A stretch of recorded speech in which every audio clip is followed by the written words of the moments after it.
Yes, turongeye turabasuhuje bakunzi bacu banzuri business group limited, bakiriya bacu aho muri hirya no hino hatandukanye ku isi.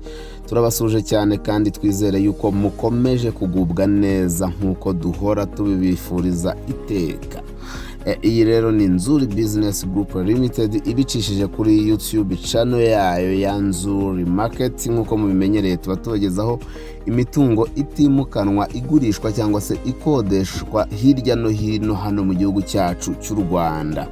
Muri aka kanya tukaba turi kubereka inzu nziza nk'uko muri kubireba kandi ikiri nshyashya, iri hano mu mujyi wa Kigali rwagati, mu karere ka Kicukiro, ahazwi nko mu Gatenga. Murabizi ko ari hafi cyane, hano ukirengano habera Expo.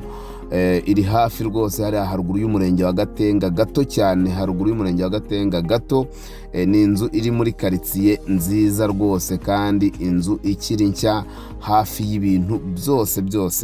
Iyi nzu rero ikaba ifite ibyumba bine byo kuryamamo kandi byiza binini, ikagira toilette eshatu na douche zazo birumvikana, ikagira salon, salle à manger ndetse na cuisine yo mu nzu, ikagira parking ishobora kujyamo imodoka byibuze ebyiri, n'akajaride kari moyenne cyangwa se gatoya, reka bariko tubivuga. Aha rero ni muri salo yayo nk'uko muri kugenda mubibona, na salle à manger, ifite salle à manger nziza nini, uhita unakomeza inyuma muri cuisine. Iyi nzu rero mu by'ukuri yubakishije kandi amatafari ahiye, mbese ni inzu nziza kandi ikomeye, yubatse mu buryo bugezweho kandi iri mu mujyi hagati. Iyi nzu rero iri hafi y'ibintu byose, ntigucike, kubera yuko ni inzu ishaka amafaranga atari menshi, cyane ugereranyije n'aho iherereye, nuko ari hafi y'umujyi, nuko ikibanza cyaho amafaranga kigezeho.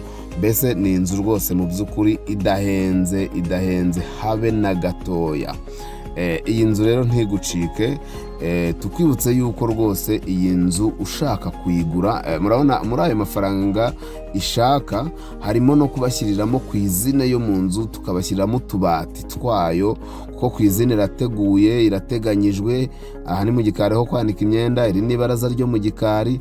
Cuisine rero nababwiraga yuko iteguye ariko itubatse, ntabwo twa tubati twiza ntago turimo two mu gikoni cyo mu nzu, ariko ku giciro cyayo rwose ni ukuyibaha ibyo byose bikoze.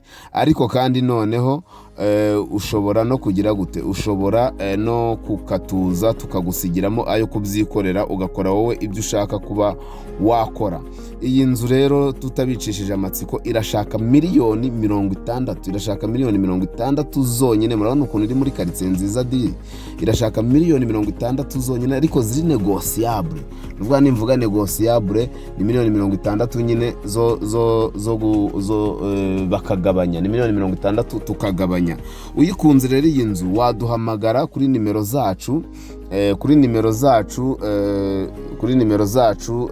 mumenyereye 0788 48 cyangwa se ukaduhamagara kuri 0781 kabiri inshuro 3 Si ibyo gusa kandi ushobora kudusura ku zindi mbuga nkoranyambaga zacu, arizo Instagram, Facebook page, Twitter, hose n'ubundi twitwa Nzuri Market. Komeza ukande subscribe kugira ngo ujye ubona ibyiza byose tugenda tubagezaho umunsi ku wundi, 5 kuri 5.